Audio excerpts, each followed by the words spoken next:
ఎస్తేరు అనే ఒక కన్యక కూడా ఉంది.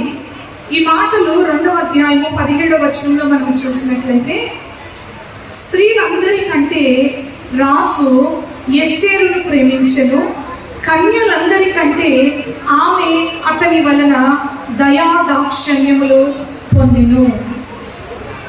రాజైన అహష్వేరోషు యొక్క ప్రేమ, దయ, దాక్షిణ్యము అనేక మంది కన్యకల మీదకి వెళ్ళలేదు, కానీ ప్రత్యేకించబడిన, ప్రతిష్ఠించబడిన, తనను తాను తగ్గించుకున్న, విధేయత చూపించినటువంటి కన్య అయిన ఎస్తేరు మీదకి మాత్రమే ఆ ప్రత్యేకమైనటువంటి శ్రద్ధ వెళ్ళింది.